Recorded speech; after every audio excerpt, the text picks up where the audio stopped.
But you know the funny thing about faith? You've got to have it before you need it. Right? Right? You fool around out there thinking you got this whole thing under control. Things suddenly start going bad. I better work on that faith thing now. The rest of this stuff ain't working, right? It's kind of late then. And I kept saying, what if you grew up without faith? What if you never were exposed to the whole concept of faith? That in the end, you were stronger than the toughest thing you would face.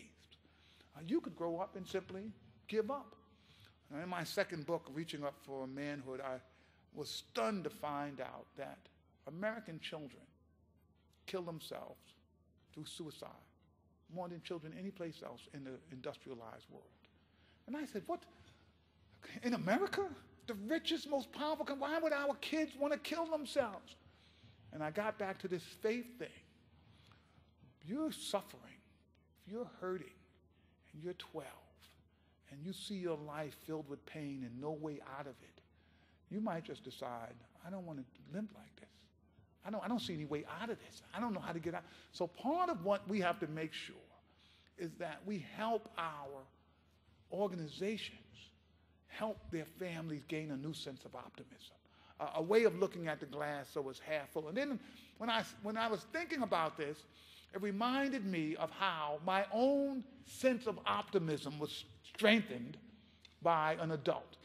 He happened to be a science teacher who was our football coach, and his name was Coach Fusco. Coach Fusco was one of these funny kind of people. I don't know if you ever run into anybody like this. No matter what problem you brought to Coach Fusco, he could always find a silver lining in that cloud. I don't care what you brought him. He said, yeah, I know you think that's bad, but let me tell you why it's not so bad, right? He used to drive us up the wall. We got so upset with him, we started making stuff up just to see what he would say, right? And Coach would always say, oh, yeah, that's bad. I know. Your grandmother, Jeff, they really? No, let me tell you, it wasn't your grandfather. And let me tell you, he would sit there and say, oh, boy, Coach Fusco. Now, when my junior year, I was quarterback of the football team. We had a team of seniors, very experienced team. We had a good year that year. We were 1 point away from getting to our league championships. The next year, I'm a senior. No juniors or seniors want to play football. A bunch of sophomores. I'm looking at these kids. I say, Coach, this thing's going to be a disaster. Look at these kids, they're so small. He says, yes, Jeff, they're small, but they're fast. And we're going to have a team of speed this year, and I've got these plays in the back I want to show you. I said, okay. 3 weeks later, we had time trials. Coach, they're slow. He says, yeah, Jeff, but don't you see the genius in this fight? Everybody's going to see they're small. They're going to think they're fast. They're really slow, right? And I've got these plays in the back I want to use, right? Okay. So we have our first game for, small kids who are slow. And we lose. The coach says, no, come on, Jeff, first game. Now, we have to work this thing out. And we lose our second game.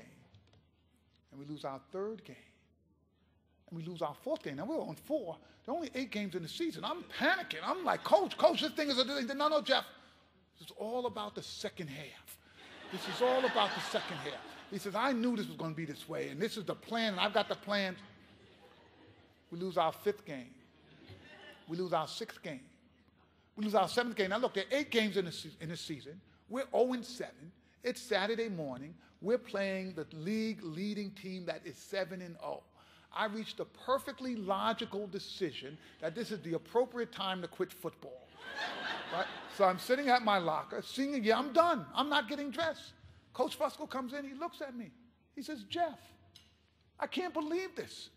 You're going to quit? You're going to quit now that we've got them just where we want them? Right? He said, Jeff, look, I didn't want to tell you this, but this whole year was about leadership, and this is the moment I've been searching for right now. No one thinks we can win. You've got to go out and be a leader when everybody else has given up. Every leader dreams about an opportunity like this when you can shock the world. They'll be talking about this for the next 20 years, Jeff. Why do we have a great school? Because Jeff Canada showed us what leadership is about. He said, Jeff, stand up, be a leader. Go out there and tell those guys we will win and we will win. He said, say it. I said, Coach, we will win. He said, louder. I said, Coach, we will win. Coach, we will win. We lost.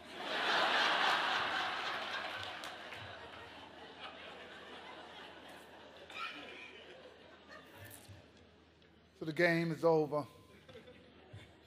I'm looking at Coach Fusco. The coach, what do you have to say now? Coach looked at me. He says, Jeff, basketball season starts next week. We're going to have a great team, right? I mean, this guy just wouldn't quit. But you know what? He got to us. He got to us. There's something about people being there with you through the tough times, saying all those things, oh, I know this is tough, but it's going to make you a stronger person when you get through it, all of those kinds of things that we need our people to understand. It is so critical in these tough times to let people know, look, you're going to have some down times, but life isn't straight down, but neither is it straight up. That what you have to do is you have to be with people through those peaks and valleys. That's part of our work. And believe me, if we aren't optimistic, if we don't support one another, if we don't help organizations really feel like they're going to be there for their family, they're not going to be able to share that. And part of this is not giving up.